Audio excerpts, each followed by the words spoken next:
have unfortunately been hit with some pretty ugly accusations that they are involved in sex trafficking. I did not expect that. I was kind of surprised by such a heavy allegation. In fact, it's actually deeper than just sex trafficking. There's a lady and a group of people apparently that have accused the couple of not just trafficking sex, but also drugging women against their will. Obviously, this is very serious. These allegations are a big deal. But I want to talk about it, hopefully in an intelligent way, so we can kind of process all this. And so I brought in my very good friend, partner in crime, Miss Nomalanga Mushali Moses, all the way from Botswana. How are you doing today, Noma? I'm doing great, boys. How are you? Doing very well, very well. And so everybody in the chat, say hi to Nomalanga. All right, so now T.I., I gotta fess up. You know, T.I., I always thought he was a great rapper.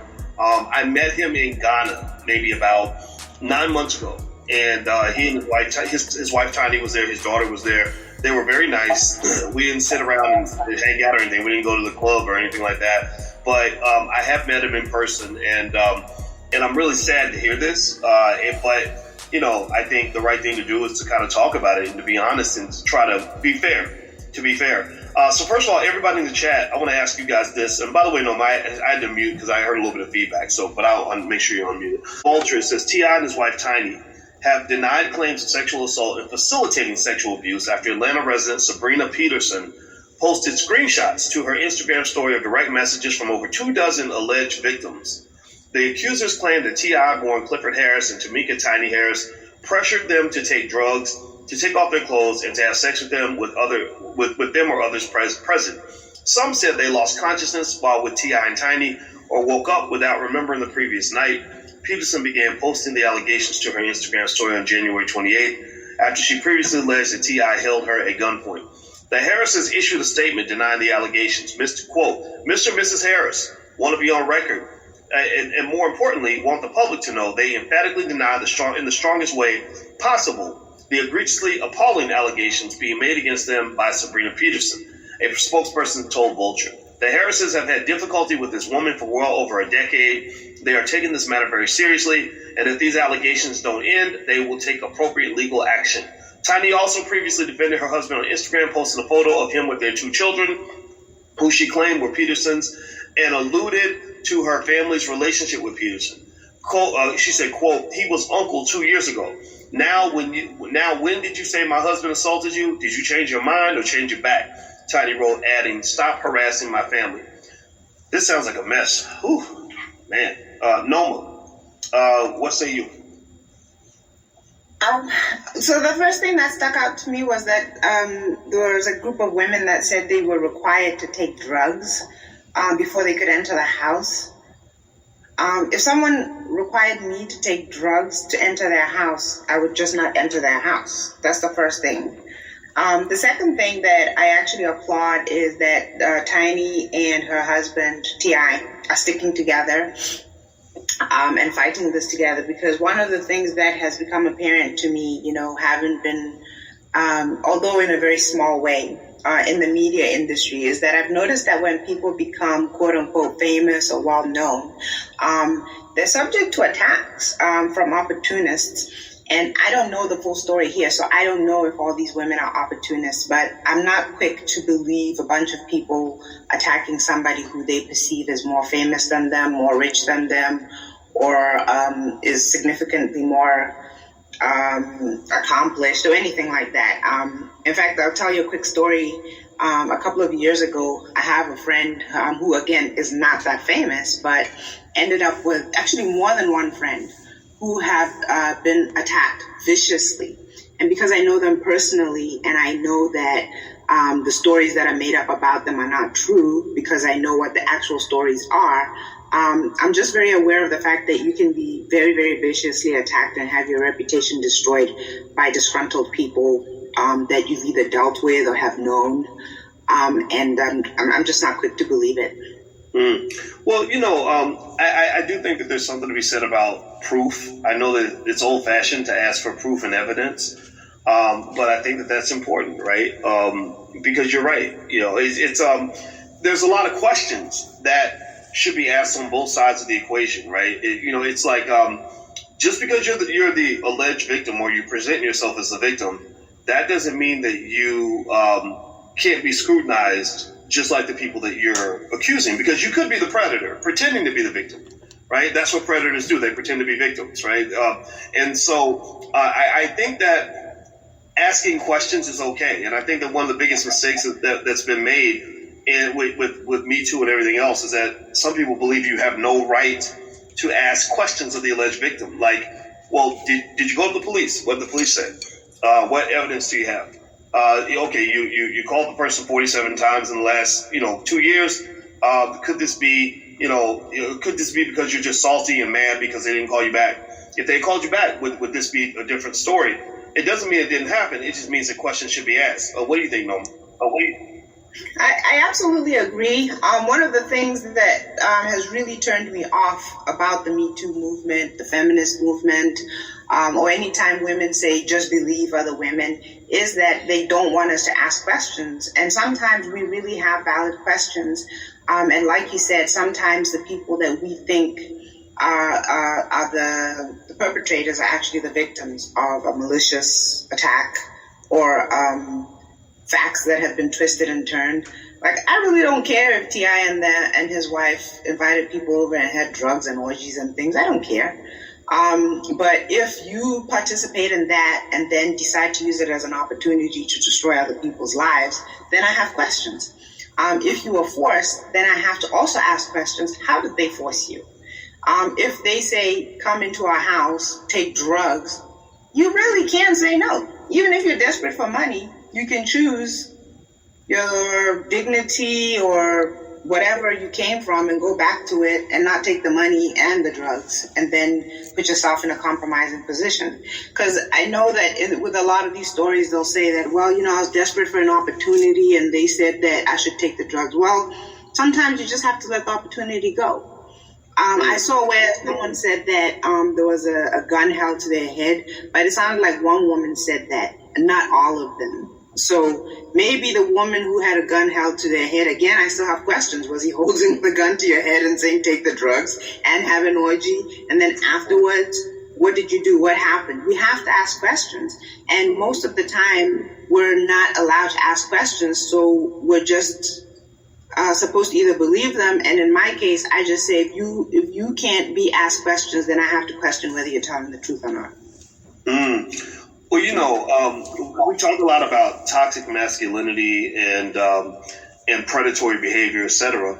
But I believe that we should have other terminology that that could potentially describe other situations like toxic victimhood or predatory victimhood. Where you weaponize your role as the default victim to come back and to basically to settle a vendetta you have against somebody. Now I'm not trying to say that this didn't happen though. Here's the thing, right? I want to make this clear. I don't know. None of us knows anything about T.I. or Tiny's personal life, right? None of us know this, right? We only know he said, she said. But I think it's legitimate when Tiny stepped forward and says, okay, 2 years ago, he was like, you wanted him to be an uncle to your sons. You were bragging about the fact that you were affiliated with him. So that, at the very least, says that whatever was going on in that whole relationship, that she had to have been at least somewhat okay with it. I mean, I'm sure that people can twist it and say it how they want, but my natural instinct says, okay, whatever was going on before that point, you seem to be okay with that. Most people that don't want to be around a predator are not going to take a picture with their sons and say, hey, me and this predator are buddies. So that does invoke a little bit of, I don't want to call it suspicion, because I don't want to, dismiss the allegations, like all out of hand. But it's kind of interesting where you say, okay, this person was a bad person who did bad things to me, but for years, I was okay with them doing bad things to me until I wasn't okay anymore. It almost reminds me of like when somebody is working next to Donald Trump, like Omarosa, spent a lot of years working right next to Donald Trump, was co-signing on everything Donald Trump did, was perfectly happy with Donald Trump, would defend Donald Trump, love Donald Trump, right? And then they fall out, and then suddenly it's like, let me tell you what a terrible person Donald Trump is. Yeah, we knew he was a terrible person, which was why we didn't understand why you were buddied up with him for so long. But now you sound like somebody who's trying to settle a score. That if he had wrote the check and kept on doing whatever it was going on that made you happy before, you wouldn't be bringing this out. And this makes you different from a righteous victim who literally was duped into something that she did not want to participate in. And I don't know how that sounds to people. People always find a way to twist things and make it sound sexist. Because I'm a black man. I'm used to people misinterpreting my words, and I don't give a damn at this point. But I'd be curious to know what your thoughts are on that. That there's a difference between the victim who really truly is unsuspecting, right, and versus the victim who was okay with everything until they weren't okay anymore. What do you think, Norma Lang? One of those is a victim and one is not. And actually, the one who was co-signing something until it wasn't working for them anymore and then decided to attack a person because they were close to them and have inside information that can destroy them, that person is not a victim.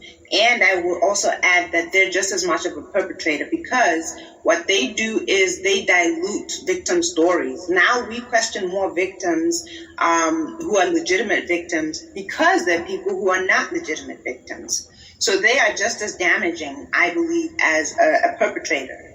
In other words, a person who falsely accuses someone of sexual assault, to me, is also damaging actual victims of sexual assault, just in the same way as the predator is. Well, I mean, and let's not forget, when you talk about, sexual assault's a serious crime. So you accuse something of that, or you accuse someone of that, and if it's not true, some would say you're as bad as a rapist because, believe me, bad things happen to people when they go to prison. You're sending someone away to potentially be raped in prison. And in prison, from what I understand, they don't have rape counselors and a Me Too movement and people that are going to protect you. You'll just get raped again the next day, right? So a person who condemns someone to be raped is not just as bad as a rapist, but actually worse. Because it's one thing for it to happen once, it's nothing for it to happen, hundreds of times, which is something that's a reality in prison. So I think that's why it's important for us to scrutinize and to just say, okay, you're making this very serious accusation against this person. We need the proof. It has to be clear, and we want to keep people safe, but we got to be honest. And I don't really know if these things are honest. I'm going to actually share in a second T.I.'s his side of the story and his response. But I also wonder if everybody, let's do a straw poll, yes or no. How many of you, so a woman has some text messages apparently that prove that there were other alleged victims, but she doesn't, from what I understand, there's no information about the origin of the messages, legitimacy, things like that. But her name is, I don't have her name, Sabrina. Is it Sabrina something? Or did I get that wrong? Anyway, she's claiming that T.I. and Tiny, Peterson's her last name. I don't have her first name in front of me. So Mrs. Peterson is saying that T.I. and Tiny allegedly pressured them to use drugs, pressured them into sex. Now, I didn't see anything about rape or anything like that. It sounds like they say pressured into, which is kind of a vague statement, right? Like, what does that mean? If someone if someone says "pretty please," and you say, "Okay, I'll do it," that's not the same as somebody really forcing me to do something, right? I've been pressured into doing a lot of things, but at the end of the day, I had to be responsible for what I agreed to participate in, right? So give me a yes or no in the chat. Do you believe that she is 100% truthful? Do you believe that she's 100% victim? Or no, you're kind of questioning, you're not sure, that, you kind of think maybe there's some BS going on here or some personal vendettas? Give me a yes or no. What do you think? Okay, Light of J says stop protecting black celebrities. I think that's another point. That's a valid point to bring to the table too. Do you think, Noma, that there are some people who believe that celebrities are always innocent? Like, do you think that there are people who will just ignore it just because T.I. and Tiny are famous? Well, I don't know about T.I. and Tiny, but I do know there are people who, will die saying Obama was the best thing that ever happened to America, and then there's obviously people on the opposite end of the spectrum, and there's nothing you can say to change their mind.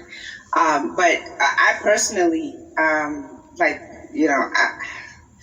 I don't care much for T.I. or Tiny, so I have no reason to protect them. I do think sometimes people who are celebrities or more famous or whatever do tend to get away with more. And sometimes it is because people will more readily believe them. They have the money and the resources to get the best lawyers and so on. So that sometimes they do tend to get away with more. But I'm also cognizant of the fact that they're also victimized by people who think it's okay to take advantage of the fact that they have more or that they could get something out of them and use it against them. So, it's a double-edged sword. Interesting. Yeah, I think I'm going to go ahead and say that that's the thing. People have biases either way. I've seen people that will automatically protect the victim because she's a woman. Right, as if women are not capable of lying, which actually undermines the idea that women and men. It undermines the idea of equality, right? If you tell me that men and women are equal, but yet you simultaneously try to convince me that women are just silly little children who have no say in their personal choices, I don't believe it's one or the other. Pick one. Stop that, right? So you have people that will say crazy, really stupid things like believe all women. What does that mean? What are you talking about? Believe all men, believe all black people. Really? Are you that dense? Right? People like that, I'm not even really interested in talking to people like that. But then you have people that almost believe in another slogan, which is equally damaging in my opinion, which is believe all celebrities. Right? That anytime a famous person is accused of anything, that they must be good and they must be okay because they're famous and that's it. Studies show that actually that black people in America are more influenced by celebrities than other groups of people. Nielsen did a study on this. They actually showed that. They basically told other companies, they said, look, if you want to sell a product to black people, just put a celebrity on it and they'll buy it. They'll buy laundry detergent because their favorite rapper uses that laundry detergent because they don't really know exactly who they are. Their values are not firmly sort of rooted in any sort of cultural tradition. So they just sort of do what celebrities do. They get their man, little boys learn how to be men from celebrities. I actually had a friend, literally, I kid you not, who called me this week, who told me that her son has a problem with Percocets. And there's a song by a rapper called Future where literally the chorus is Molly Percocets, Molly Percocets. So a lot of young people, millions of young people, are getting addicted to these drugs because their favorite rapper is repeating these lyrics in chorus. And that's the power of advertising. Advertising works. That's why they spend billions of dollars on it. People need to stop telling me that it doesn't matter. It matters. Advertising works, right? They wouldn't invest money in it if it did not work. So with that said, this celebrity bias, I think that's a problem too, right? Because some of these celebrities are not good people, so what do you think what are your thoughts on that? I'm not even going to frame it as a question, but I almost feel that either way, some people have already made up their minds before they even see the evidence, before they even process a thought. Is this just inevitable? What do you think about that? Well, the point of having these conversations is to try and be balanced and look at both sides, which I think we're doing. I will say also that another thing that, happens to us if we're Black people living in America is that we tend to be victimized much more than most people. And without necessarily being aware of it, we're likely to jump onto a victim bandwagon. So, for example, if I thought that it would help for me to say, so-and-so's a horrible person, let's get her, I can rally other people to say so-and-so's a bad person, let's get her. That's why, again, I always question, okay, even if it's a group of people saying it, it could just be a malicious and vicious attack. But at the same time, again, people are coerced. What was the word they used again? Pressured. I saw the word pressured. Pressured or whatever it is. More easily, of course, by a celebrity, but it still comes down to the fact that you had a choice to not participate in what they were calling you to do. A quick story. I just read a Facebook post, maybe just earlier this week, where a young woman who was advocating for women's rights and things said that if a man and a woman are having, a date or an interaction or whatever, and she used the word, and he insists or pressures her into sex, afterwards she can claim she was raped. And then I say, well, how are men going to know if they're actively seducing a woman, convincing her? And then she says yes, that she won't turn around. I mean, that's what it used to be. It used to be this dance where there's seduction, you know. She says no, she's coy, she's playing hard to get, all this other stuff, right? And then eventually she'll give in if that's what she wants to do. But now we're being asked to believe that if somebody says not now or something like that, and eventually says yes, that we should actually call that rape. So I feel like there's too many opportunities for people to use certain words, and then at the end they say rape, coercion, pressure, and then also call it rape.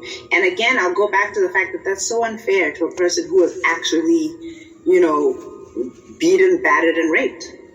To say that he talked me into it, I took some drugs and I don't know what happened, so I'm going to say I've been raped, is a very different thing, because there are women who are violently assaulted and forced to have sex against their will, and they live with trauma for the rest of their life.